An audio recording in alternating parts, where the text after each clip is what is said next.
इस कहानी में हम देखेंगे कैसे एक बच्चा अपने परिवार से बिछड़कर अपने गांव से दूर दूसरे देश में पहुंच जाता है।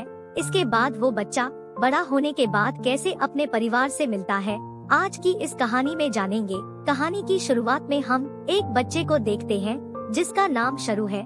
शरू अपनी माँ, अपने बड़े भाई और अपनी बहन के साथ एक गांव गणेश तलाई में रहता है।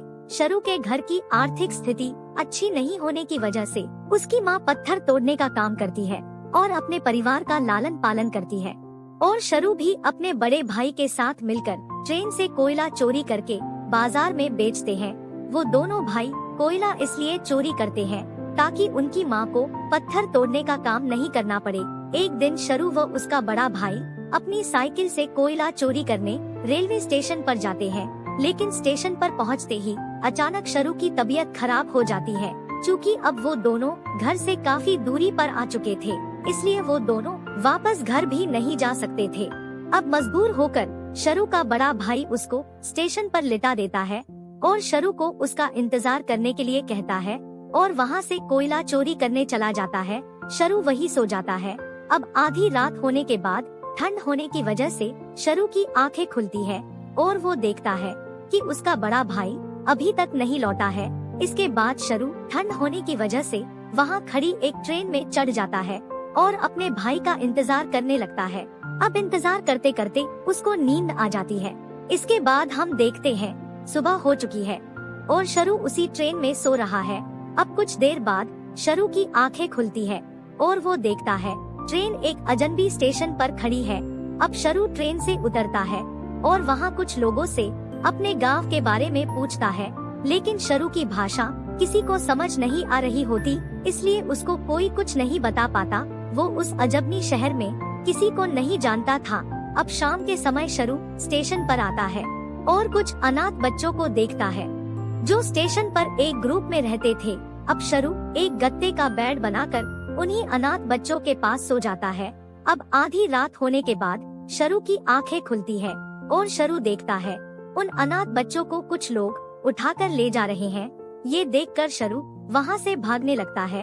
अब भागते भागते शरू एक मंदिर में पहुँच जाता है और मंदिर में रखा प्रसाद खाने के बाद वही सो जाता है। अब अगली सुबह शरू रेलवे ट्रैक पर जा रहा होता है कि तभी उसकी मुलाकात एक औरत से होती है जो शरू की सारी बातें समझती है। शरू की बातें सुनने के बाद वो उसको अपने घर लेकर आती है और उसको खाना खिलाती है, लेकिन शरू को वहाँ रहना अजीब लग रहा होता है और वो वहाँ से भाग जाता है।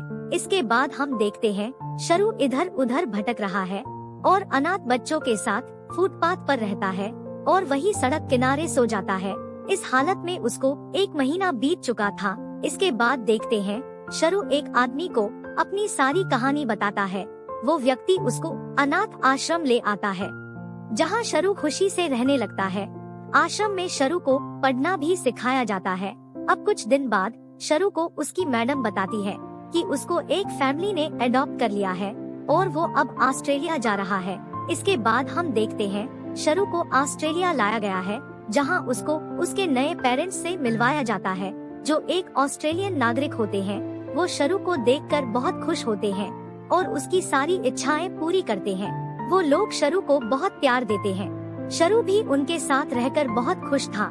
इसके बाद हम देखते हैं शरू को ऑस्ट्रेलिया में अपने मोम डैड के साथ रहते हुए 20 साल बीत चुके हैं और अब शरू बड़ा हो चुका है, जिसके बाद शरू के मोम डैड उसको पढ़ाई करने हॉस्टल भेज देते हैं जहाँ शरू के साथ कुछ इंडियन स्टूडेंट्स भी पढ़ाई करते थे।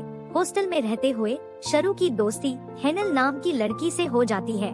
इसके बाद देखते हैं हेनल और शरू अपने एक दोस्त के घर पार्टी करने जाते हैं। पार्टी के बाद शरू अपने दोस्तों को अपनी बचपन की कहानी बताता है।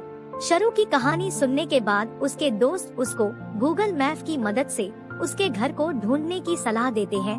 पार्टी के बाद शरू अपने घर आता है और अपने लैपटॉप पर गूगल अर्थ की मदद से अपने गांव गणेश तलाई को ढूंढने की कोशिश करता है, लेकिन उसको अपने गांव के नाम के अलावा पानी की एक टंकी याद होती है जहां वो अपने भाई से बिछड़ गया था। अब इन मानकों के आधार पर वो अपने गांव की तलाश करता है, लेकिन काफी कोशिश करने के बाद भी उसको केवल निराशा ही मिलती है और वो बहुत परेशान हो जाता है। जिसकी वजह से उसको एक बार फिर से अपने गांव, अपने भाई और अपनी माँ और बहन की याद आने लगती है।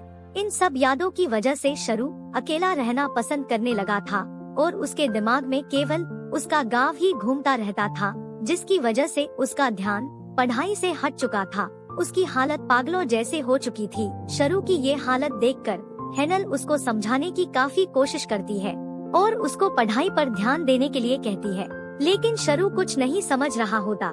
इस मेंटल डिसऑर्डर की वजह से उसने अपने मोम डैड से बात करना बंद कर दिया था। वो तो हमेशा अपने गांव को ढूंढने की कोशिश में लगा रहता था। इसके बाद देखते हैं शरू के डैड उससे मिलने आते हैं, लेकिन शरू अपना दरवाजा नहीं खोलता और उसके डैड निराश होकर वहाँ से वापस लौट जाते हैं।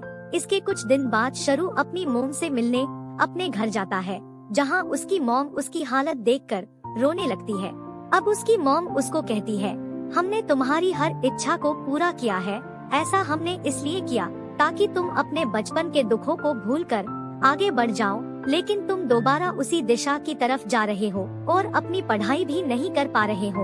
अपनी मोम से मिलने के बाद शरू वापस अपने हॉस्टल आ जाता है और काफी परेशान होता है और अपने सोफे पर बैठकर अचानक से अपने गांव को ढूंढने लगता है कि तभी उसकी नजर एक खुले मैदान पर जाती है और यह वही स्थान होता है जहां उसकी माँ पत्थर तोड़ने का काम करती थी। अब शरू उस स्टेशन को देखता है जहां वो अपने बड़े भाई से बिछड़ गया था कि तभी उसको वही पानी की टंकी दिखाई देती है जिसे उसने अपने बचपन में देखा था। अब देखते देखते शरू को अपने गांव की लोकेशन के बारे में पता चल जाता है।